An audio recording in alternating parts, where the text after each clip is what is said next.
भरपूर शास्त्री परिवार की इकलौती बेटी मोहिनी को बचपन में ही पढ़ाई के लिए विदेश भेज देते हैं, जहां से वो सालों बाद ग्रेजुएशन पूरी करके इंडिया वापस आती है, जो अब संस्कार, सभ्यता, संस्कृति जैसी चीजों से कोसों दूर होती है। एक सुबह मोहिनी शॉर्ट ड्रेस पहने, कानों में हेडफोन लगाए जोर जोर से इंग्लिश गाने गाती हुई घर में घूम रही होती है। सुबह सुबह भगवान का नाम लेते हैं, राक्षसों की तरह चिल्लाते नहीं। पॉप्स, आपको अच्छे गाने की बिल्कुल समझ नहीं है, so take a chill pill. अरे मोहिनी, पापा से ऐसे बात करते हैं क्या? सारी तमीज भूल गई हो। ओह मॉम प्लीज, इतनी बड़ी भी कोई बात नहीं हुई, सो डोंट ओवररिएक्ट। ऐसे ही दिन बीतते हैं जिसमें मोहिनी के तौर तरीके, रहने और बात करने का ढंग उसकी मम्मी पापा को परेशान करने लगता है। भला कोई मानेगा कि ये मेरी बेटी है? रीति रिवाज और संस्कारों से तो इसका दूर दूर तक कोई नाता नहीं, और अब तो लगता भी नहीं कि कभी होगा। अरे ऐसे कैसे नहीं होगा? लड़कियां सारे नखरे अपने माँ बाप को ही दिखाती है। ससुराल जाकर उन्हें सब कुछ करना भी पड़ता है और मानना भी। पत्नी की बात शास्त्री जी समझ जाते हैं और कुछ ही दिनों में अपने से भी ज्यादा धार्मिक परिवार में निखिल के साथ मोहिनी का रिश्ता पक्का कर देते हैं। रिश्ता तो पक्का कर दिया, पर यहाँ मोहिनी को कैसे मनाएंगे? शादी ब्याह के मामले में आटे में नमक जितना झूठ तो चलता है जी।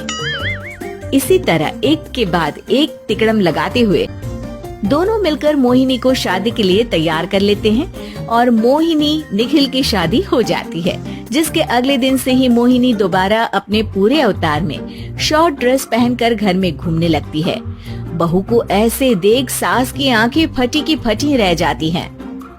अरे ये क्या बेशर्मी है, हमारे घर की लड़कियां जींस तक नहीं पहनती और तुम बहू होकर इतने छोटे कपड़े पहनकर पूरे घर में घूम रही हो।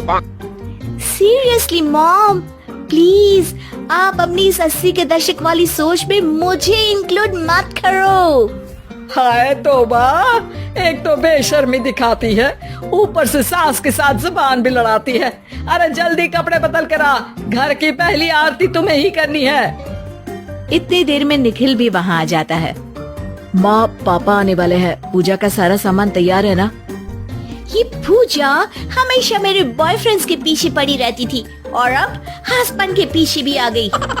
मोहिनी की बातें सुन सास तो अपना सिर पकड़ लेती है, लेकिन निखिल किसी न किसी तरह उसे पूजा के लिए कन्विंस करके कपड़े चेंज करने के लिए भेज देता है, जिस पर पूजा खत्म होने के बाद वो एक बार फिर अपनी शॉर्ट ड्रेस में आ जाती है। बहू, ये क्या तरीका है? संस्कार नाम की कोई चीज है या नहीं? नहीं ससुर जी, संस्कार मेरा दूसरा बॉयफ्रेंड था, अब तो मेरा उससे कोई कांटेक्ट नहीं है। मोहिनी का जवाब सुन के ससुर तो भगवान नाम जपते वहाँ से चले जाते हैं, लेकिन सास बहू के बीच कहासुनी फिर शुरू हो जाती है, जिसे इग्नोर करते हुए मोहिनी घर से बाहर चली जाती है और देर रात घर वापस आती है। मोहिनी, मैं जानता हूँ कि तुम विदेश में रही हो और तुम्हें वहीं की आदत है, पर यहाँ चीजें कुछ अलग है। अगर तुम उस हिसाब से कुछ एडजस्ट कर लो तो सबके लिए सही हो जाएगा। I am not in a lecture mood. Good night. अगली सुबह मोहिनी देर से उठकर एक बार फिर उसी तरह सबके सामने आती है, जिस पर उसकी सास कुछ बोले उससे पहले ही मोहिनी की दोस्त मोनिका और रचिल वहाँ आ जाती हैं। Oh hi darling, how are you? OMG, we missed you so much.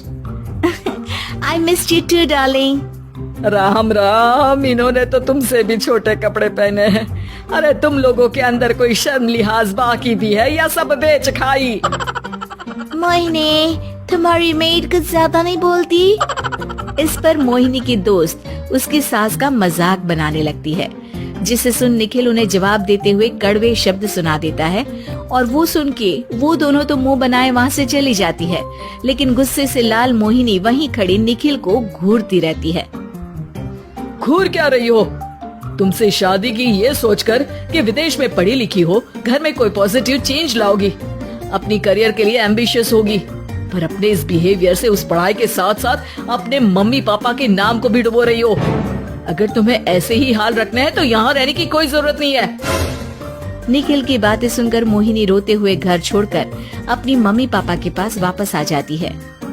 ससुराल में सब कुछ ठीक तो है? वो अपने आप को समझते क्या है? मोहिनी पर चिल्ला रहे हैं? मैं क्यों उसके इशारों पर चलूं? मैं अपनी लाइफ अपने तरीके से जीना चाहती हूँ और वो ना आप लोगों को मंजूर था और ना ही उन्हें है। तुम यहाँ नहीं रह सकती।